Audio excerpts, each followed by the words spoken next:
Yeah, so we just want to share a couple of things with you. So we indeed want to share, first of all, why did we want to make a MOOC? What is a MOOC? How do you make a MOOC? At least, how do we make MOOCs? What are our MOOCs? And what are things that you need to consider if you want to go forward with doing a MOOC? So it's 30 minutes. We will really go rapidly through it, both me and George. And then we hope to have most of our time to just go into the questions that you already asked, and we will try to cover them. So the first thing I think we all need to consider, and maybe actually the first thing should be what is a MOOC, but that comes as a second step, because the first thing I think we need to consider is why is a MOOC interesting? Why should you think about it? So Marco, to define what it is, we can't see your images though. It's let me see. Yeah, you can. So here it comes. Now we do, yeah. Yeah, so it was it's a trick. It's an empty screen. So the first question is, why do we make MOOCs? So what is a MOOC? A MOOC is a massive open online course. And with a massive open online course, as it says in the name already, it allows us to make our teaching and our research work massively available. And that was also for, at least for me, and I'm now talking for myself, and I hope also partly for the team, but George can cover that later if I'm misunderstanding that. But for me, the key point here was the democratization of knowledge. And this started all with our work that we have been doing on cycling. We created a cycling summer school a couple of years back, and it was really successful. It showed us that there was huge demand for the knowledge that we were producing around cycling. And that was, of course, nice to know, but it also made us realize how unscalable a summer school is, and in general, how unscalable our teaching is. So we teach, but it's to a relative small group of people if you compare it to the vast groups of people, the vast audience that might actually be interested in the work that we do. So we saw this tremendous interest all across the world, but it could not be scaled. So we thought, how can we make it accessible, much wider, our knowledge much more accessible, much less expensive, much more accessible to a wider group of people. And that made us look into the idea of a MOOC. So what is a MOOC? I think it's important to get sort of on speaking terms of what we consider a MOOC. And I've brought a short video clip, as you do in a MOOC, about what a MOOC is.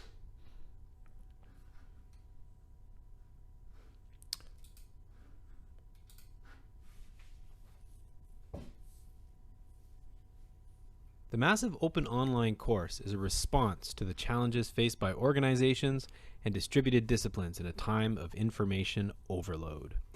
It used to be that when you wanted to know about something, you could do a few things. You could ask someone, you could buy a book, you could try to figure it out for yourself, or you could call a school.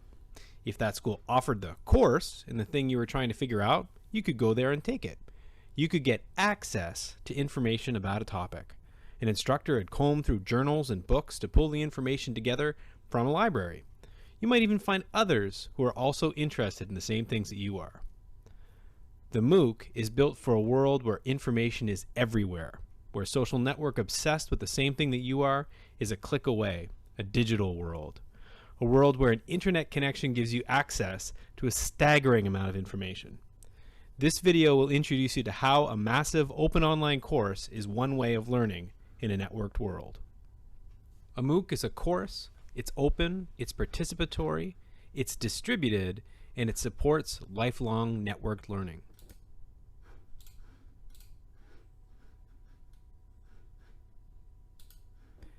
In one sense, a massive open online course is just that. It's a course.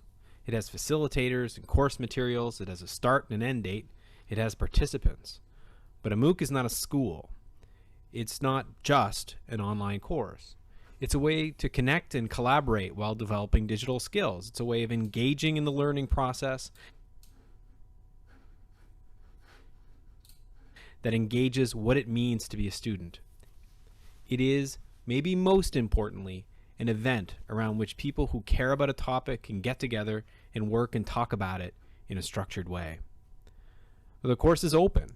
All of the work gets done in areas accessible for people to read and reflect and comment on. The course is open in the sense that you can go ahead and take the course without paying for it. You might pay to get the credit through an institution, but you're not paying for participating in the course. It's also open in the sense that the work done in the course is shared between all the people taking it. The material put together by the facilitators, the work done by the participants, it's all negotiated in the open. You get to keep your work and everybody else gets to learn from it. The course is participatory. You really become part of the course by engaging with other people's work. Participants are not asked to complete specific assignments, but rather to engage with the material with each other and with other material they may find on the web. You make connections between ideas and between you and other people. You network. One of the outcomes that people get from the course are the network connections they've built up through engaging with each other. The course is distributed, and all these blog posts and discussion posts, video responses, articles, tweets, and tags all knit together to create a networked course. They're mostly not found in one central location, but rather all over the internet in different pockets and clusters. There's no right way to do the course, no single path from the first week to the last. This allows for new ideas to develop and for different points of views to coexist. It also means that one of the side effects of a MOOC is the building of a distributed knowledge base on the net. The course is a step on the road to lifelong learning. MOOCs promote independence among learners. It encourages participants to work in their own spaces and to create authentic networks that they can easily maintain after the course finishes. A MOOC can promote the kind of network creation that lifelong learning is all about. The course part is just the beginning. And how can you go about finding one of these? Well, news that a MOOC will be offered usually spreads on online networks. People who have reputations for interesting skills or innovative thinking on a topic decide to collaborate by offering an open online course covering that topic. Anyone who wants to join in can. In a MOOC, you can choose what you do, how you participate, and only you can tell in the end if you've been successful, just like real life. So this is one interpretation of what a MOOC is, but what it is not, I think is very important to realize. A MOOC is not a way to make our current teaching work redundant. I really think that it's important to realize that a MOOC can be not a replacement, but an addition to our portfolio of teaching methods. That's also, I think, how at least how we see it. So to give you an insight of what the things that we have been developing, we have been working actually with quite a group, and this group started 3 years ago, I think, with also some of the questions that are already in the chat. Is how to finance a MOOC, how to find financial support to develop a MOOC. And at that time, we scurried around. We talked with the UvA to see if they could fund it. We talked to the TU Delft. We talked to other potential funders. And it was really scary because what they told us was that we at least needed 80,000 to 100,000 euros of funding to make one MOOC. But then at a certain moment in time, it is now about 1.5 years ago, we just decided with a small group of people to start and see what we could make based on open access material. So this is a really key characteristics of the MOOCs that we make, is we work on only on open access material, and that can be open access articles, but also open access YouTube videos and newspaper articles. I'm not sure if you're seeing the correct screen. Yeah, you are, right? It's a bit blurry. Yeah, we're good now. Yeah, it's the correct screen. Thanks. So this is the team of people that work on it. So we have a team of instructors now, which is led currently by Anna Nikoleva, who's also in the call, George and myself, but also a large group of people that support it, which is also an important characteristic, that we try to make it as much as possible together with students. So these are some of the students and support staff. As some of you might know, Trey Haan really helps us with developing the more technical aspects, navigating Coursera, and I will show you a bit of Coursera in a bit. Meredith Glazer, of course, our colleague, but also Rob and Casey, who as students helped us in developing quizzes, for instance, for some of the material that we made. At first on a voluntary basis, but later on, while we progressed, also we received some funding, so we could even also pay them for the added value that they provided. The last one is a very interesting one. What happened is with the MOOC that we published online resulted in a group of alum led by Sunai, who are actually now, as alum, voluntarily supporting next groups of students that are currently going through the MOOC. So they're, for instance, organizing calls with interesting speakers, and they're doing that all by themselves, which raises another interesting question of quality control that we are currently engaged with. So after starting that, we developed quite a rich portfolio already. So we started with the first MOOC, Unraveling the Cycling City, and we published that in January of last year. So until then, we didn't have any massive open online courses. This was the first one. And half a year later, we developed Reclaiming the Street for Livable Urban Spaces. And that one I will show you some examples of how we built that. And we built that based on the work of our colleagues. So also, again, mostly open access material, but also the open access to our direct colleagues. More recently, and based on the funding that we received, that's the crazy element here, is that the funding doesn't come up front, but the funding came after we had successfully launched 2 MOOCs. We received funding from a European institution to EIT Urban Mobility to together develop alternative mobility narratives, and that one is just recently launched.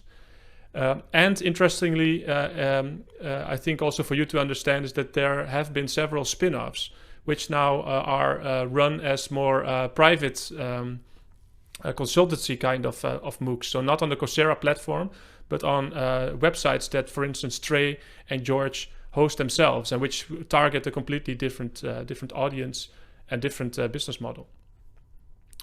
So then some of the numbers. So we have these MOOCs. We started in January last year. The idea was to democratize knowledge. So did we succeed? So these are recent numbers. I checked the back office yesterday. So these are the 3 MOOCs that you see here: Unraveling the Cycling City, Reclaiming the Street, and Alternative Mobility Narratives. They run from different starting positions. But you can see the number of students here. On the right side, the totals, the total amount of enrollments is already over 12,000 students. So over 12,000 students somehow engaged with these courses, and it's really hard to keep track of them, as you've seen also in the short video before, because some of them use it in a very non-linear way. You can actually access different parts of it because most of it you can access for free. So the second number, second number that's interesting is the 72,000 visitors. So in a way, these MOOCs also become our website, right? So 70,000 visitors have seen our products and might have engaged with it, or maybe engaged later on with other materials that we have. A third number here is the certificates, and this is where it becomes fuzzy in terms of the business model, because this is where for Coursera and for the University of Amsterdam, the actual money is made, and we already are around 3,000 of the students of the starting enrollments. 3,000 of them have bought a certificate, which means that they generate direct income for the University of Amsterdam, which is quite substantial as well. And around 800 students completed, which if you start with the 12,000 is sort of a low number, but just imagine how many students we educate in a year at the university itself, and how this actually sort of broadens up that base. So how do you attract students? Well, this is, I think, also a question that I just saw coming in the chat. This gives us some insight, so we can look into the back office of the statistics of our courses. And this one is from the top of my mind for the cycling one. And what you see here is that we work with fixed sessions. So every peak of attention, a peak of enrollments, and a daily activity is related to a quarter. And every quarter of the year, we hosted one session that we also branded as sort of a singular session that you work together with a group, which also means that if you, for instance, put stuff in discussion prompts as a student, there's also other students in the same track and the same session that you engage with. But what you also see here is the important element of attracting an audience and using a social media profile. We have still, to this day, we have no institutional support for the MOOCs, which means that all the attention that we generate through our own social media platforms. But on those media platforms, we have around 200,000 followers around the world. So here you can really see the effect of a week before the session, really putting marketing out there on these courses to attract this audience. And George will also get back to that later, why this is so important to also target a niche of a group of people that are really interested in the topic that you are presenting. Did we democratize knowledge? Well, one of the indicators for that is that we have enrollments in over 130 countries. So several of them I didn't even know before. 130 different countries. Most of these countries, multiple people signed up. You can also see where Coursera is particularly strong, which is in the global. But we see engagement from all kinds of levels, all kinds of different backgrounds, and all kinds of different contexts.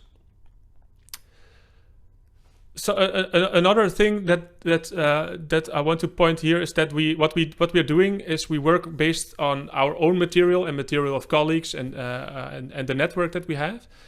And this also is an indication of the democratization of knowledge. First of all, this starts with trying to publish everything you publish as open access, which means that it's easily to be integrated into the MOOC. Because if you integrate an open access article into the MOOC, all the students that actually have that read the work for the course, they go to the website of the journal. And in this case, this is just a journal. It's Applied Mobilities. And of the 5 most read articles, 3 of us are articles in our MOOC. So this is also a way to basically spread the articles and the research work that you do around a given topic.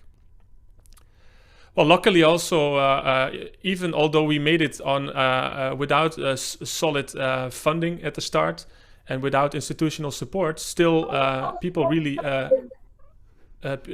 appreciate the material that we brought together. So then a bit of how do we make them? So this is also knowledge that is developed sort of in hindsight, right? This was not a cookbook that was presented to us, but this could be a cookbook that we could present to you as a way that works for us. And I will show you also on Coursera how that looks. The standard structure that we use is a block structure. So these are on Coursera, these are called weeks, but you could also see them as blocks. And we make courses, so the first thing that you have to decide for yourselves, how many blocks would my course include? So let's say that we have a topic like reclaiming the street.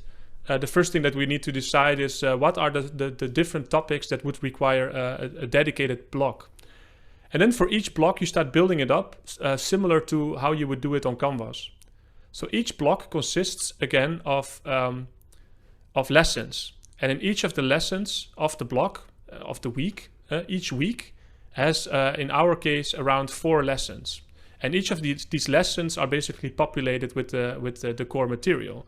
And one way that we do this for each week is we follow a similar kind of structure, which would look a bit like this. So it starts with a week intro, where you say, okay, this week, this is the topic, this is what we're going to do. We provide a theoretical article, a concept that we ask students to read. And then to apply it. So it's from theory to application. That could be a logical structure where you, in this case, in every week can offer 2 articles to the students that they can read and 2 more applications. An application can, for instance, be read a newspaper article around the topic and try to see where it is limited or where there could be added value from applying the theory. So each lesson in itself you build up just like your own lesson, right? So you first one of so these are the core basic steps of a MOOC which you develop, and you can use all kinds of different techniques here. You can video record them, you can use text, but what we do in general is we have an introduction and I will show you how that looks in Coursera. Often the author of the paper, we ask him or her to explain the main concepts. They read the paper and then they do a quiz. And the quizzes are closed quizzes. So this would also mean that we have very little maintenance, as if the course runs, it runs, right? It doesn't require us to look after the quizzes. They run by themselves. I just want to show you the back office a bit so that you can see how it functions. Let me see. I have it ready here. So this is the course structure that you see as in Coursera as a teacher. It really works relatively similar to Canvas, where you also see this. In this case, it's reclaiming the street for livable urban spaces. And here on the left, you can see the different weeks. And if we go to one of the weeks, for instance, week 3, the topic is living world versus system world. And here you see these basic building blocks of the MOOC. So in this case, the week is built around street level bureaucrats, a concept developed by Nanke Verloo, our colleague. So the first thing that you see as a student, you see an interview with and Nanke. Also, despite all these good intentions, why can I not make it work? So I really wanted to get behind this process and to see. So this is an interview that, in this case, George did with Nanke via Zoom, relatively easy, where Nanke could explain sort of the main reasons for the paper, but also the main take-home messages.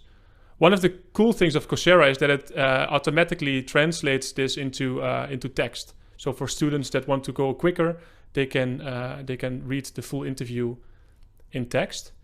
And then after having seen that, the student is guided to the next step, where in this case there's a link to the PDF of Nanke's article.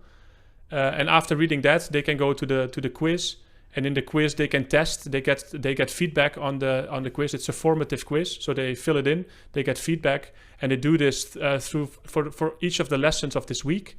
And in the week, they do a final. At the end of the week, they do a final quiz, and this is a graded quiz. So it's a summative quiz where they have to pass to get to the next week. Another example here is week 5. In week 5, we have Federico and the paper by Federico. So again, a similar setup. Public space being done on housing. They have to be very careful how they organize themselves internally, but also how they organize the linkages between their members and the external organizations that they deal with. Okay, so again, you have an introduction, you understand the key concepts, you read the paper, you do the quiz, and so on and so forth. So it follows the same structure. If there are more questions about that later, we can go back to that, but I now want to give the floor to George to give us some considerations to think about. So George, take it away. I will go back to the slide. Excellent. Can you just run my slides for me, please? Yeah, all right. Here it is. So I only have 2 slides here, really. Some opportunities and some challenges. So something a bit practical. And in terms of some opportunities here, I think the biggest one for her to highlight is the first one up top is the ability to replicate your lectures and your teaching material basically at 0 cost to you, right? So once the video and the text is out there, it's relatively easy to not just have it on one platform, although you should have some focus, but to also copy and paste that same thing to other platforms should you choose. It's a great way to collaborate across universities. And for example, if there's a piece of the course that is really popular with your audience, you could consider putting that onto YouTube or like a blog post or something, so you can really take the different modules and even share it directly from Coursera itself. So it's very open for sharing. And there was one question about copyright here in the chat, and I believe we own the copyright, the creative aspect of that of our work as employees of the university, right? Like, so the non-patented aspects, and most of the patenting stuff that's more for for the engineering departments to deal with. I think as a social science department, we're free to give our own lectures, and unless there's a agreement, explicitly saying that we cannot distribute this, or that we are forfeiting our rights to the lectures, in theory, that's our creative content and up for us to use. It's a great way to gain a social media presence, right? If you're moving, to another university or teaching elsewhere, it's a great way to build a portfolio. I know, especially for the BKO, I wonder if they'll have a online component at some point to make sure you're effective at teaching online as well. But that's great to have a portfolio, because they always ask for a recording or something when you do your teaching exams.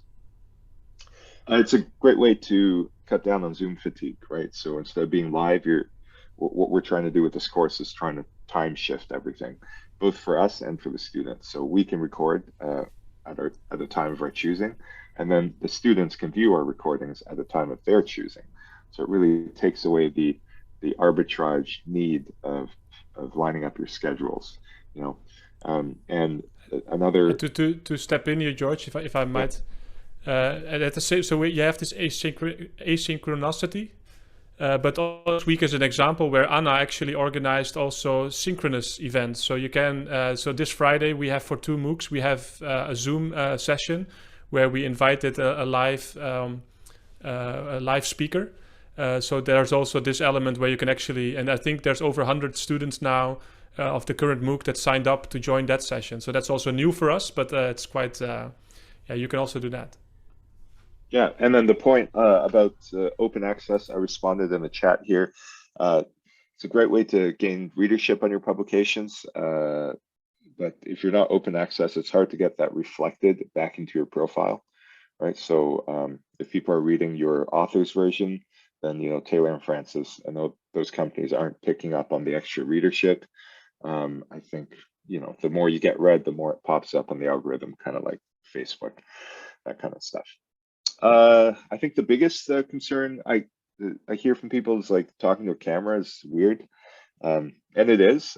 There's no feedback. It's like not talking to a human, and we're getting more used to it on Zoom, right? Because there was definitely a learning curve if you think back to when all this started, and I think the bright news is a year into this, we're much better at talking to cameras, right? And so that's a skill that we've subconsciously gained, and that's a skill that's really useful for making MOOCs and stuff. Remember that your competition is the entire internet, so it really makes sense to go niche on the topic. The smallest viable audience is where I would start, right? If you're doing philosophy 101, you're really competing with lecturers from Harvard, right? But if you do, philosophy of traffic safety in the Netherlands, advanced topic, then you can really carve out a niche for yourself, right? And that's a way to avoid competition, right? So you either want to be number one, or you want to be in a market that's small enough so that you're there first. And I think that's a good way to think about online teaching. And if you're there first, then you can expand your territory. But I think it's good to start off with getting known for something at least, right? For example, our trajectory is we started with bicycles, which is a very Dutch thing, with Unraveling the Cycling City. And I feel like, the series of courses is actually broadening in scope, right? We're moving the street level and then much more on urban planning and the theories around it. So MOOCs have a zero cost of dissemination, right? So that's this point. It could be a good thing, could be a bad thing, because if MOOCs are free for other people to make, then the competition has as much access to resources as you, right? But on the other side, if you're really good at it, then you could scale this infinitely. And why not have an audience of 10,000, 100,000, a million? Personal investment. Skills, that's interesting. I think the number one skill The video editing, right? That's, for example, if you take the Zoom call and you lightly edit it to take out the spots where, you know, we're transitioning and stuff, that makes for a much better product to view later, right? So I'd say, but that's not in our standard repertoire. You know, we're authors first, but video editing, something simple, you know, cutting a few scenes out, just making the whole presentation, you know, more refined for the audience. A huge boost. And then equipment, money, that's something that I think the university could help us contribute. You know, I think in the beginning of the pandemic, there was a lot of allowances for webcams and audio equipment, and that was really great. Hope you took advantage of that. If you want to go to the next level, you know, Marco and I, we've both invested in quite some money into studios and having a good setup so we can record our courses. Maybe that's something for the university to think about as a setup for a home office if we're teaching a lot.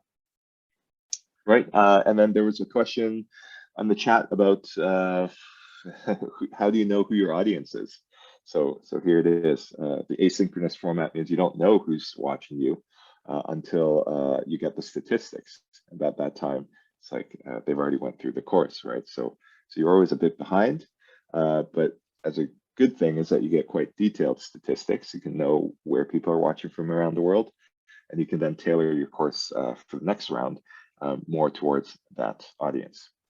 Now, there are some of us who hate talking in front of a large audience, you know, despite our jobs. Maybe it's not the most pleasant thing, right?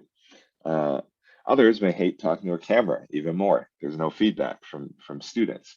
So online education might be better for some people, but also me personally, you know, I really miss the audience feedback, being in front of a live crowd and having that interaction. So this whole thing could be a challenge, but if you really hate standing up in front of people, you know, the great thing about recording a MOOC is you can always delete it and forget it ever existed, right? So start over, re-record, or make edits, you know, and that's where the video editing comes in. So it's up to you whether it's a good thing or not overall, but these are just some main points I have to get you started. I think Marco's going to finish up and we'll go back to your Q&As. Marco? Yeah, let's give George a round of applause for some feedback. Well done. You miss your audience. Here it is. And it's also the fun element of having the social media profile is that you indeed, I got quite some people that while starting the course already send me a message saying I'm doing the course, I enjoy it, or even there's some mistakes in the multiple choice questions kind of stuff. So there was that. There's also discussion prompts on Coursera where you can ask people and also can follow their progress. So there are some approaches to that. We follow our MOOCs are really low maintenance. And you can make it as high maintenance as you want. You can engage with your students much more than we do. And we're also thinking about how to increase that level. But the starting point is our MOOC runs by itself. Even the final essay that we have, those that want a certificate, they pay for it. They do the final essay exercise, but the essay is peer reviewed. So it's mostly to give them they also have to do 2 peer reviews and write an essay to finalize the course. So what's next? Well, what's next is that we keep on developing our MOOC portfolio. So this was the portfolio, and one of the things that I think is what's next is that once you have them, it's easy to think about next ones. But I think it's also important to enjoy running them, and that's also one of the challenges we have now. We have so much on our plate. It's so nice to have 12,000 students that you all want to give more attention to. So what's next is that we enjoy running them as a team, enjoy what comes out of them, all the energy. But also we have some new developments coming. We are developing a new MOOC, which currently has the name Getting Smart About Cycling Futures. That's an interesting example because it basically builds on a research project of 4 years. So in your research project proposals, you can include, instead of an edited book, you can also include a MOOC as sort of an output that you make. It's a joint product to make. It's really fun to make it together with the team and to show your research findings to a wider audience. We're also developing a number of spin-offs of the Reclaiming the Street one because we made that on our ethics during COVID. And now there's all kinds of projects, many projects also by Luca Bertolini, on improving our knowledge about how reclaiming the street works. So we are developing spin-offs of this course to include sort of a second course, a third course with a different element. And that's the final step, is that we're aiming for to become a course specialization, where on Coursera you can combine your courses into one package. And that even goes to the extent of that we're currently discussing how we can use this to partly populate a joint master degree with other universities, where you already have the MOOCs sort of as a starting point, and you combine them with existing hybrid courses. So that's it from our side. I hope that we covered most of your questions, and now the floor is open to further discuss. So thanks.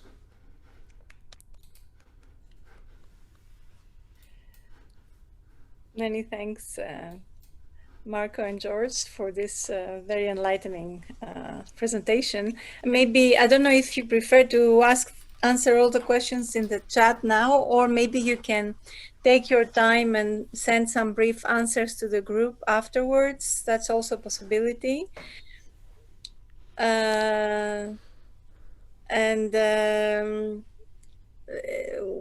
One question we had was, how do you get it started in the UvA? You know, who do you contact? How do you get access to Coursera? Is it self-understood once you're there? Is it difficult? You know, is the learning process easy or difficult? Well, it's a beautiful question. I think you have to be a bit experimental. So you have to like a bit finding out, because there's Coursera is relatively user-friendly, but it's also clunky. Like Canvas is also relatively user-friendly, but so there's things like if you change a lecture, you can't unchange it. It's impossible. And this is something you have to find out by doing it wrong sometimes. So you have to have a team of people that are willing to sort of learn. But overall, it's not that hard. You have to, first of all, sign up to have an account on Coursera. But I think Anna can also, she recently went through that to become an instructor. You first have to have an account. And then if you start one, basically what you do is you send an email to ICTO, and you say, we want to have a space on Coursera where we develop a course. And then you get, just as on Canvas, you get an empty Coursera course, basically. And you can start filling it up. You can just click a lecture, click a quiz, and you can sort of build it. And then once you build it and you have some quality and you're happy with it, you still have to go through an audit. And it's then audited by Coursera, which is mostly on the technical details. But they audit if there's enough quality, if there's enough video material in there and stuff like that. Thank you. And I put in the chat, who do you send it? Maybe you can send us the email in the chat. And also how, maybe Anna can tell you, how do you register for the becoming an instructor? And I have another question. Yeah, that was copyright of the final material. That's another. So to refer to the instructor, but maybe Anna can share that. That's also this you have to engage with a sort of a bureaucracy. It was really hard for Anna to become instructor, because they're really asking strange things, like you have to send an email with signatures by us. But I think the first step is to just sign up, right, Anna? Yes, definitely. Just to create an account, which is the same account that you can use as a learner, student, and a teacher, instructor. So that's the basic start. However, it was difficult to add me as an instructor, but I was added as an instructor to existing courses rather than creating something of my own. So that's why I needed authorizations from George and Marco in a very precise way. I would not know how to register as an instructor for a course that does not yet exist. So Marco, I don't know how you did it a while ago. Yeah, so for me it was Rutger at ICTO, but I don't know, I think he's now currently not doing that anymore. So I actually don't know who you should have with ICTO. So I think a general email to ICTO saying that you want this. So somebody has the key to actually make these courses. And then if I remember well, I also had to have an account, and then he or she of ICTO can then sort of put you there as an instructor. I think that's how it works. Who is ICTO? What is ICTO? Oh, ICTO is ICT in onderwijs. So a question from Ori: who monitors the course from UvA? Because we do use the University of Amsterdam name on the course and the certificate. And the answer is we kind of steal a bit of our own time to check up what's going on in the course. And as per who grades the assignments, it is actually a peer-reviewed assignment at the end. So as long as the students don't spectacularly fail. Yeah. No, I just want to say my question was more like who monitors the quality of the course, like the fact that you use the name like in a legitimate way. Yeah, nobody. Nobody. Yeah. Coursera does also a very basic check, but which is a problem that we're now running into in this large experiment, is that we have, for instance, have a Spanish delegation of alum, and they were so engaged with the course that they basically developed their own Spanish version, because all the Coursera courses, that's also an interesting advantage. They can be they can be crowd translated. So you can go into translate.coursera.org, and then you can say, I'm translating today 2 sentences from this course into German. And then the Spanish group, they were very quick, and they actually created a complete 100% Spanish version of the course. And then I talked about this with Jochem, and Jochem said, okay, but how do you do the quality control? I have no answer to that. Currently, we don't. Basically, we trust them, which is it's a delicate position. Maria, you're asking a question about who has copyright to the final MOOC. And well, I'm not completely clear on that, but I will say practically that's a question of who gets the money from the MOOC, right? Practically, what is the copyright? It's who has the claim on a stream of income from a creative work. And right now, if you post it onto Coursera, practically the university owns your work, because the university is collecting that income stream. If you post your work on another platform, for example, if you get monetized on YouTube, then practically, I guess, you would own the copyright to that portion of the work. And so the main question is it exclusive? Like, if I post my work on Coursera, am I prevented from posting it elsewhere? Yeah, that's my question. Right? Really, not about the income, but if you may want to share it, give it to another university to say run it, or combine it or whatever, then can you do that? Or I don't see a reason why we can't. That's unless the university is like, no, we want the claim on all this income stream. But there's no I haven't experienced a situation where that's been a problem. No, Marco, do you have anything to add practically? It's partly running on the frontier here, so that we actually have some of these developments. So then it's really important to, before you sign off on anything, you consult with legal departments, and then it's often for them it's the first time that they deal with this, so they also have to find an answer. But that's how we currently do it. So that's also something that we had to, at least in my personal, I had to become more reflexive about. Like every time that something comes here, it's like, oh, a new opportunity. But it also means, oh, wait a minute, we should now first have it signed off by legal department of the UvA. So that's our way to sort of better be safe than sorry. So we have now, for instance, the University of Naples that wants to do a complete translation of all our MOOCs in Italian, and then want to offer it on their platform. Well, the content is open access, so we embed basically content, so that's not the issue. But it is sort of the interviews that George does, for instance, or the text that you write there.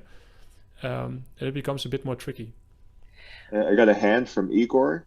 Yeah, we have Igor and Anne-Marie, and only 5 minutes to go. So maybe we can take both questions, and then you can give an answer. Igor and then Anne-Marie. Okay, thank you, Marco, George, and yeah, super interesting. I'm very fascinated in this talk because I recently joined UvA, the Center for Urban Studies, and I was working in Delft for 6 years and developing MOOCs for many years, and I'm fascinated with the amount of freedom that you have, right, and how much you can decide, but I'm also it also creates a lot of questions for me, like how to do this, how to start, where to go. So, for example, did you choose Coursera? Could you choose another platform if you want to? For example, the funding, does it return for you after like this? Because it goes to university, but can you reinvest this money to improve your MOOC? And where did you record? Did you record at home? Did you record? Did you? Let's schedule a coffee on this. So yeah, very quick answers is one. We are also fascinated by the freedom, and we took it, which is also always a risk. TU Delft didn't want to go forward, and now they are sort of they don't. Yeah, well, long story. We record at home mostly on the street. You can also watch some of the MOOCs. George and I, we just interviewed each other on the street. Like literally, you can do that with a cell phone. Thanks. Let's have a coffee. Yeah, I embedded 3 questions, and we definitely need a coffee. Yes. Anna-Marie? Yeah, sorry, I have a question to complicate things. You start with this idea that is lovely to spread knowledge, and as elsewhere in the anthropology department, thank you for allowing me in. We're discussing decolonizing knowledge, and in a way, of course, the risk of the kind of MOOCs that we may do from Amsterdam is that in the rest of the world, our type of knowledge gets more and more superimposed on what locally universities might have on offer. And how do you mitigate that risk? And would it not be wise to start making this stuff in collaboration from the start? This is not a reproach of what you have been doing, but it seems to me to follow on from it. What do you think? I mean, this would add enormous complexity, but it would potentially be a step forward or not. What do you think?